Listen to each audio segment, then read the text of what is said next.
ایک شخص حزم بن ابی کعب نے رسول اللہ صلی اللہ علیہ وسلم کی خدمت میں آ کر عرض کیا، یا رسول اللہ، فلاں شخص معاذ بن جبل لمبی نماز پڑھاتے ہیں، میں اس لیے جماعت کی نماز میں شرکت نہیں ہو سکتا کیونکہ میں دن میں اونٹ چرانے کی وجہ سے رات کو تھک کر چکنا چور ہو جاتا ہوں اور طویل قرآت سننے کی طاقت نہیں رکھتا۔ ابو مسعود راوی کرتے ہیں کہ اس دن سے زیادہ میں نے کبھی رسول اللہ صلی اللہ علیہ وسلم کو وعظ کے دوران اتنا غضبناک نہیں دیکھا۔ آپ صلی اللہ علیہ وسلم نے فرمایا، اے لوگو، تم ایسی شدت اختیار کر کے لوگوں کو دین سے نفرت دلانے لگے ہو۔ سن لو، جو شخص لوگوں کو نماز پڑھائے تو وہ ہلکی پڑھائے، کیونکہ ان میں بیمار، کمزور اور حاجت والے سب ہی قسم کے لوگ ہوتے ہیں۔ ایک شخص عمیر یا بلال نے رسول اللہ صلی اللہ علیہ وسلم سے پڑی ہوئی چیز کے بارے میں دریافت کیا۔ آپ نے فرمایا، اس کی بندن پہچان لے، یا فرمایا کہ اس کا برتن اور تھیلی پہچان لے، پھر 1 سال تک اس کی شناخت کا اعلان کرواؤ، پھر اس کا مالک نہ ملے تو اس سے فائدہ اٹھاؤ، اور اگر اس کا مالک آ جائے تو اسے سونپ دو۔ اس نے پوچھا، اچھا، گم شدہ اونٹ کے بارے میں کیا حکم ہے؟ آپ کو اس قدر غصہ آ گیا کہ رخسار مبارک سرخ ہو گئے، یا راوی نے یہ کہا کہ آپ کا چہرہ سرخ ہو گیا۔ یہ سن کر آپ صلی اللہ علیہ وسلم نے فرمایا، تجھے اونٹ سے کیا واسطہ؟ اس کے ساتھ خود اس کی مشک ہے اور اس کے پاؤں کے سم ہیں۔ وہ خود پانی پر پہنچے گا اور خود پی لے گا اور خود درخت پر چڑھے گا، لہٰذا اسے چھوڑ دو یہاں تک کہ اس کا مالک مل جائے۔ اس نے کہا کہ اچھا، گم شدہ بکری کے بارے میں کیا ارشاد ہے؟ آپ صلی اللہ علیہ وسلم نے فرمایا، وہ تیری ہے یا تیرے بھائی کی، ورنہ بھیڑیے کی غذا ہے۔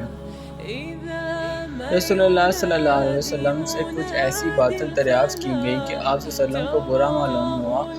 جب اس قسم کے سوالات کی آپ صلی اللہ علیہ وسلم پر بہت زیادتی کی گئی تو آپ صلی اللہ علیہ وسلم کو غصہ آ گیا۔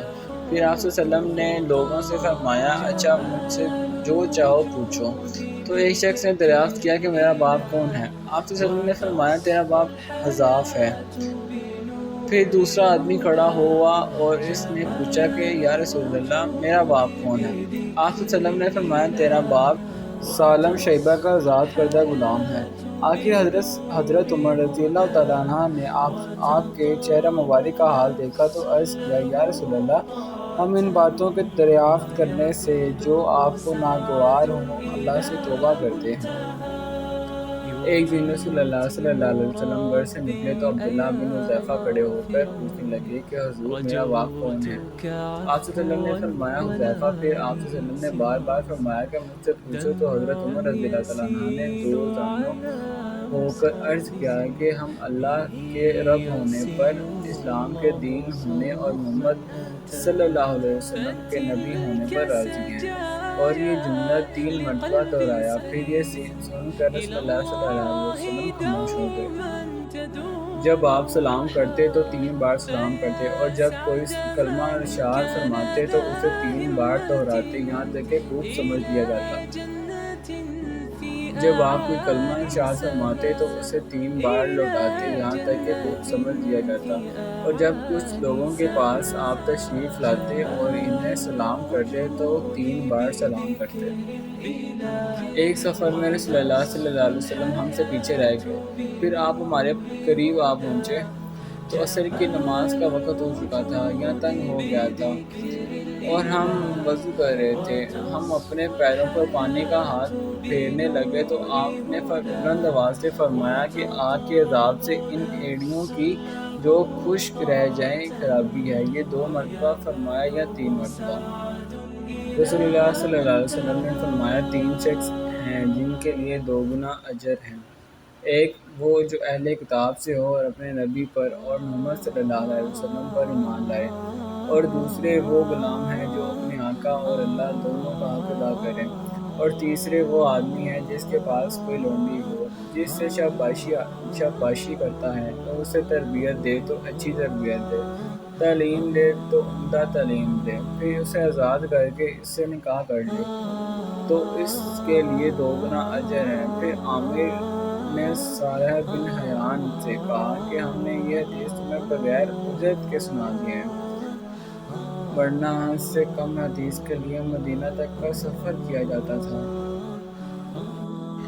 میں رسول اللہ صلی اللہ علیہ وسلم پر گواہی دیتا ہوں۔ یا طا نے کہا کہ ابن عباس پر گواہی دیتا ہوں کہ نبی صلی اللہ علیہ وسلم ایک مرتبہ عید کے موقع پر مردوں کی صفوں میں سے نکلے اور آپ کے ساتھ بلال رضی اللہ تعالیٰ عنہ تھے۔ آپ کو خیال ہوا کہ عورتوں کو خطبہ اچھی طرح سنائی نہیں دیا، تو آپ نے انہیں علیحدہ نصیحت فرمائی اور صدقے کا حکم دیا۔ یہ بات سن کر کوئی عورت بالی اور کوئی عورت انگوٹھی ڈالنے لگی اور بلال رضی اللہ تعالیٰ عنہ اپنے کپڑے کے دامن میں یہ چیزیں لینے لگے۔ اس حدیث کو اسماعیل بن علی نے ایوب سے روایت کیا۔ انہوں نے عطا سے کہ ابن عباس رضی اللہ تعالیٰ عنہ نے یوں کہا کہ میں حضرت صلی اللہ علیہ وسلم پر گواہی دیتا ہوں، اس میں شک نہیں ہے۔ امام بخاری کی عرض یہ ہے کہ اگلا باب عام لوگوں سے متعلق تھا اور یہ حاکم اور امام سے متعلق کہ وہ بھی عورتوں کو صفات سنائیں۔ انہوں نے عرض کیا، یا رسول اللہ، قیامت کے دن آپ کی شفاعت سے سب سے زیادہ سعادت کسے ملے گی؟ تو رسول اللہ صلی اللہ علیہ وسلم نے فرمایا، اے ابو ہریرہ، مجھے یقین تھا کہ تم سے پہلے کوئی اس کے بارے میں مجھ سے دریافت نہیں کرے گا، کیونکہ میں نے حدیث کے متعلق تمہاری حرص دیکھ لی تھی۔ سنو، قیامت میں سب سے زیادہ فیض یاب میری شفاعت سے وہ شخص ہوگا جو سچے دل سے یا سچے جی سے لا الہ الا اللہ کہے گا۔